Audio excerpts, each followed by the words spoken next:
Kyle Busch got helped up and into the turn one wall. Watch him race with Clint Boyer and Jeff Gordon here. Like I told you, when you come on the bottom like that and you come up the track, you need the whole track. And looked like the 18 of Kyle Busch was about the right rear. Let's see where he is right here. He's right up to the corner. Yeah, just wasn't run out of room. Boyer came up as Kyle was coming off the corner. I'm anxious to see why Kyle Busch in that 18 didn't come to pit road, and I think Clint Boyer knew. Clint Boyer has experience. Smart here, Kyle. They're calling. Hey, Kyle, stop. Stop. They're calling you on that. Just stop. Remember, Clint Boyer has a little experience with people waiting on him. Classic mid-2000s races at Bristol were peak. It had great racing and great tempers. This time it involved Jeff Gordon and Matt Kenseth. Gordon and Kenseth would swap positions for the last couple of laps up until Matt Kenseth would get right to the back of Jeff Gordon, spinning him out. Jeff Gordon was fuming after the race as he would walk down to Kenseth's pit and without even saying a word would start shoving Matt Kenseth. There. Oh, and look at this. The 24 just went around. And here comes the 29. Can he get to him? We're still green. Still green. Still green. Busch wins it. Woo! I think there was some other contact before that, though. I think that's how Jeff got by Matt. Bobby Labonte almost involved in that one. How about old Carl Edwards?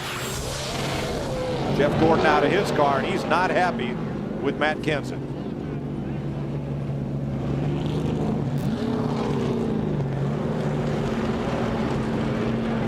Boy, that's totally out of character. Yeah, you see him come off at turn two right here, and I think that they make a little bit of contact right there. Kyle Larson trying to side draft, and then I think Busch is frustrated with that. Squeezes him down the racetrack, and then Larson spins out into the 8, and they both hit the fence. So I think Kyle Busch was frustrated with Larson. You see him way down the racetrack. Let's hear what he said. I mean, he turned into me. Yeah, he routed you down. Total idiots. Well, there's two sides to every story, but that's certainly the one side that we saw. Yeah, you see that little contact. I think that ticked Kyle off right there, and then right there. Yeah, I think he just got frustrated and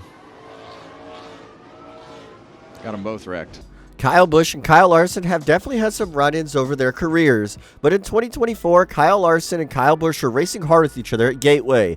They got frustrated with one another, they went into turn number 1, made contact, and ended up spinning both of them around and ruining Kyle Busch's day. Unfortunately for Kyle Busch, he was kind of in the wrong in this situation, and this would effectively hurt him at making the playoffs, as it would make him even lower in points than he already was. Busch would ultimately lose many more points over the summer months and miss the playoffs. I got in the back of him and he spun out, but trying to get a race win, but you know, it's everybody wrecked everyone there at the end. It was complete, you know, bullshit chaos, and just I got in the back of him and he spun out, and somebody got in the back of me and I wrecked too. It was a mess at the end. I mean, no, everybody was doing the exact same thing. I hated for his team. I understand they're you know, had a win for a long time coming, but this is a ticket to Homestead, and I'm not sure, you know, I'm not sitting here saying that I wrecked him on purpose, and I tried to move him out of the way and he spun out. What did you see rolling into that corner, Denny? I mean, do you feel like he just didn't make the corner and you had too much mo? Well, he didn't make the corner because I had his back end jacked up, that's for sure. But I was extremely loose. I got in there too hot, and I got in the back of him. Yeah, well, you know, he come over and talked to me on the back straightaway, and funny thing was, he said somebody was pushing him, and wasn't 2 car lengths between him and the next guy. So, my mom always said, don't say nothing. You don't have anything nice to say, don't say anything at all. So, he's not even worth my time. And we're gonna go on to Texas. Over 130 miles an hour as they enter turn 3, and Bumper goes to the back of the 11 again. Way up the racetrack.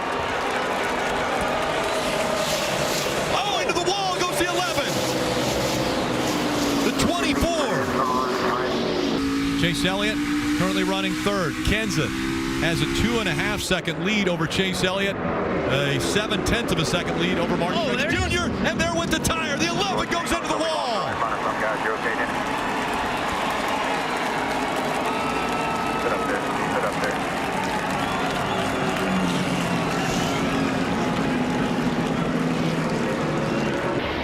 Well, we had a fast car all day. We did essentially our job all day long. We put ourselves in good position. Things just didn't work out there at the end. You apologized after Martinsville, Denny. Were you hoping that would prevent something like the racing out here the way it was today? I mean, you know, each person has their own opinion of how they do things, and it just proves to the people that thought I was a bad guy that, you know, he would do the exact same thing under the same circumstances. So, I mean, you know, it's part of racing. It's, you know, I got into him, and he chose to retaliate, and so I'm in the garage, and, you know, that's the way it is. So, you know, we had a great job. We did a great job all day. I mean, this is the best car I've had in a very long time. We just got behind on pit stop, and then that just gave those guys an opportunity to get close. The 2017 Martinsville race saw Kyle Busch celebrating in victory lane with confetti raining down. It was great for him, but ultimately, it was horrible for Denny Hamlin and Chase Elliott, as both of them lost even more points than they had with only a few laps to go. Down the backstretch, Chase and Denny Hamlin would bang doors in anger with each other after the race.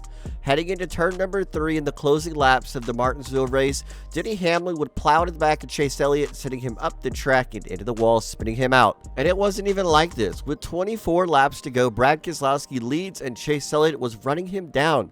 Elliott could have passed Keselowski and won the race, but ultimately he wasn't able to do so, as the caution would come out and erase any deficit and any advantage Elliott may have had on Keselowski on a long run car.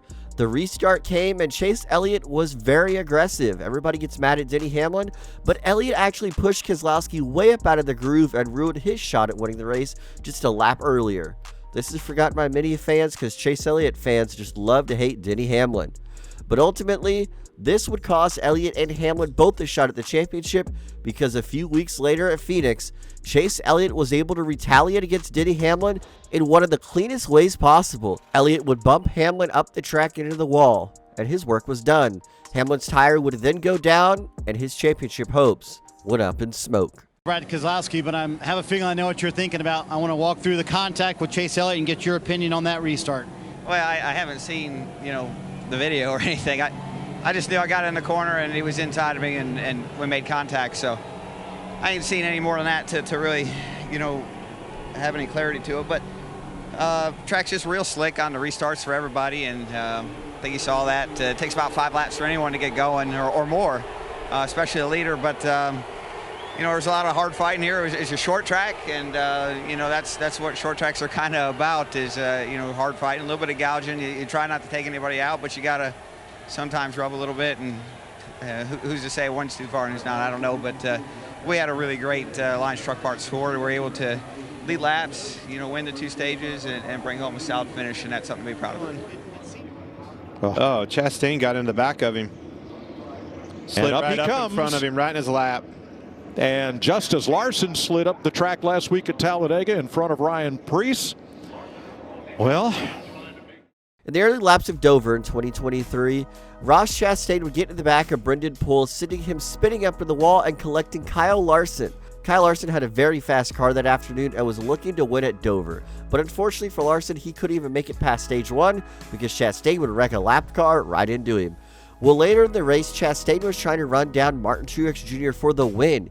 Yeah, Chastain was really fast that day also. And Kyle Larson with a damaged race car would come back out on the track and block Chastain up until Chastain was sitting up the track because of how angry he was. Chastain was unable to catch Truex, and Truex was able to pick up the victory, all because Kyle Larson basically air blocked him. The final Bristol dirt race saw some excitement between Kyle Larson and Ryan Preece. Kyle Larson would slide up off the corner right into Ryan Preece, sending him into the wall. Preece was extremely upset, and later on in the race, he tried to get retaliation on Larson. And the funniest thing about it, he was able to do so, as Larson even tried to retaliate back, but failed miserably. A little further on this 5 and 41 situation, Larson and Preece. Larson just comes off the corner and he's probably hearing late in his ear that the 41's got to run on the outside and just that contact in the left front. The 11th caution of the night, the 5 and the 41.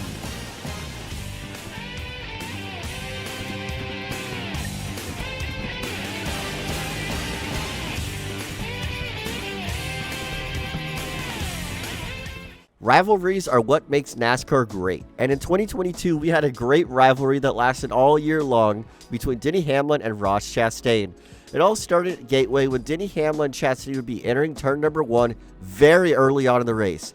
Chastain would basically run the 11 car over, sitting him in the wall, breaking his toe link, and his day was over. But Denny Hamlin was not done yet, as he would hold up Ross Chastain for laps on end, and he almost had Chastain disqualified for going too slow on the racetrack because he was scared to pass Denny Hamlin.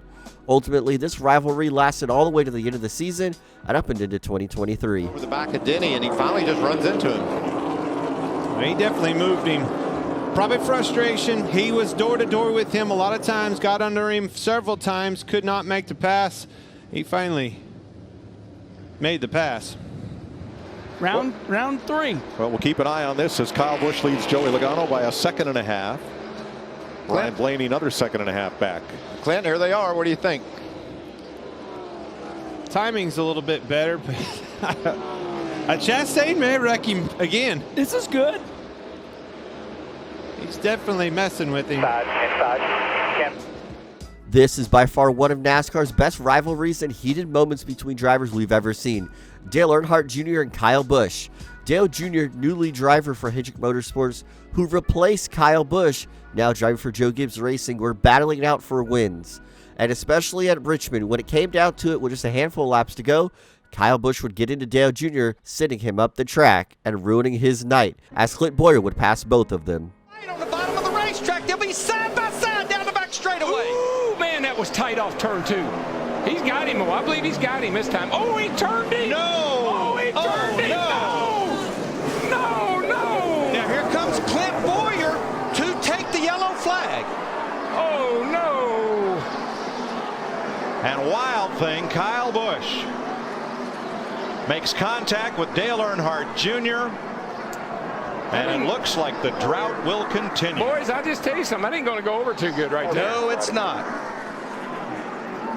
I love the little old boy to death, but that was not a good move right there. I was afraid of that when it got side by side late in the race on old tires.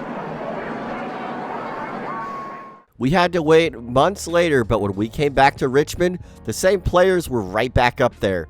Dale Jr. and Kyle Busch. And as Kyle Busch would try to run away from Dale Earnhardt Jr., he couldn't run far enough, as Dale Earnhardt Jr. had some payback and he knew what he wanted to do. And he did. He would end up wrecking Kyle Busch and sitting him into the wall, but on the opposite side of the racetrack, in turn 1 instead of turn 3. I'm pretty sure you can remember back to me. It's really impressive. He's able to hang this time. They've been working on that car. They got together. And Kyle Busch goes around. It's weighed 185 laps, Dale. I guess I was wrong about that. I think you meant 2 laps. Twice today. But it looked like just hard racing to me. Well, there's certainly going to be different opinions. One inside. Stay low. Keep digging there. Caution's not out. All Kyle Busch knows is he got hit, and he wrecked his car.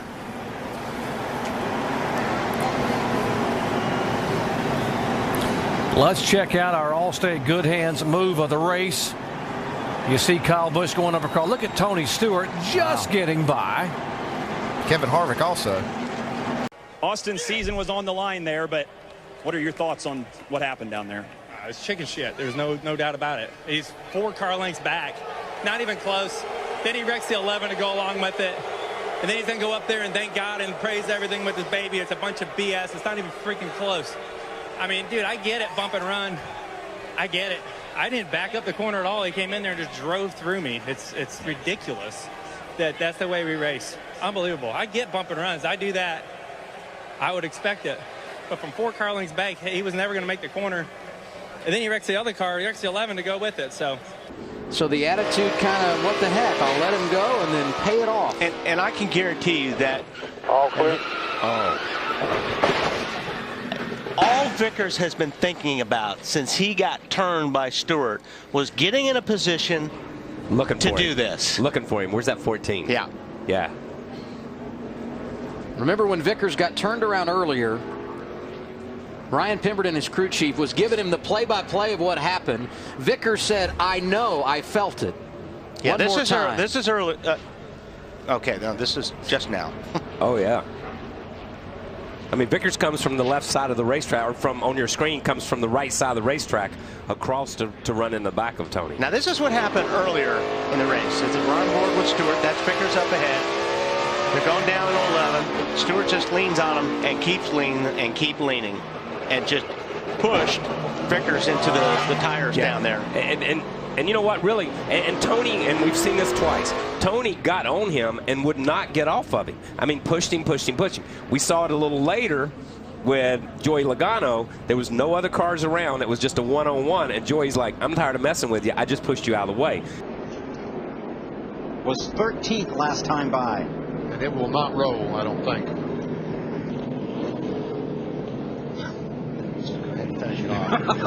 Look at that. The right rear tire isn't even touching the ground. That is a bent race car. There he is on the bottom. Looks like Kyle Busch is going to slide up into him. And that's exactly what happened. Around, watch this, under the caution. 9 is trying to repay it. During the 2022 clash, Kyle Larson and Justin Haley made contact off turn number 4, sending Justin Haley into Hey, shut up. All right. We all know that Kyle Larson is an objectively dirty racer, okay? So with that in mind, watch it again. Still side by side for the lead. And into the wall goes Haley. Caution is out. This is exactly what we talked about earlier. It wasn't necessarily started with him. It started with the car behind him. He got in line. William Byron got in the back of him. Nothing Shoved him up into the 5. The 5 thought he was retaliating. Exactly. Put him into the wall. You're watching from Eric Almirola's car. Kane's trying to get into his pit. Brad's trying to exit. And there's the damage. Kurt Busch clips him hard on the right front. Typical Martinsville stuff, you know, it's lap 50 and everybody's got to give and take on the racetrack and on pit road. And the 5 car was pitted in the stall in front of me, and he was at, you know, whatever struggles he had earlier in the race, had to come in. And I saw him checking up, and I started to check up, and I just barely got in the back of him. And then Kurt just accelerated and drove through us. Absolutely drove through us. I tell you, man, I'm about tired of his recklessness. You think these two guys are looking for each other, or is that one guy looking for that other one? Or Darrell, race drivers have longer memory than elephants. I don't know. You look out the nose of that thing, you don't have one. You remember who did it? Well, that's true. I saw a hand coming out the left side window of that 2 car as well. Yeah. You want by me? You may have to work a little bit. It's going to get ugly here. Here we go. And Brad jams on the brakes. Everybody stacks up. Now they're side by side, and it's on, heading for turn 3, and it's off again. The 2014 season was basically the whole NASCAR garage versus Brad Keselowski, and it kind of all started at Martinsville. Martinsville was the first run-in that Keselowski had with any drivers. He was a newly crowned champion a couple years ago, and he was fast every week, but he was making some aggressive moves on the racetrack. And him and Kurt Busch got into it on pit road at Martinsville. Keselowski would repair his car and get back out there, start banging doors with Kurt Busch, and sending him a signal that he was number 1. Kurt Busch would even go on to win this day, and the race win diecast is amazing with the damage all over it. Uh-oh, trouble. Paul Menard into the wall. Yeah, that's some damage too. Clear there. No caution yet. Inside, right rear caved over. There's the caution. Now the yellow for debris from Paul Menard's. Bounce off the wall out of 7th place. All right, guys, get ready to get the deck lid down and work on the right rear quarter. And let's see. There was contact for sure.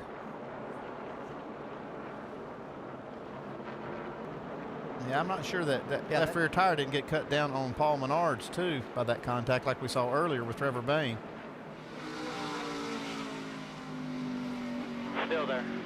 Just ever so slightly, but Clear, 60, clear. hard to tell if it cut that left rear. Yeah, I believe it was okay there. I think it was the contact later as Paul tried to look like he tried to get down maybe behind the 9, or possibly he was... Or down to the 9? To the 9, yes. Not very happy with the young man there, possibly. but it ended up costing him.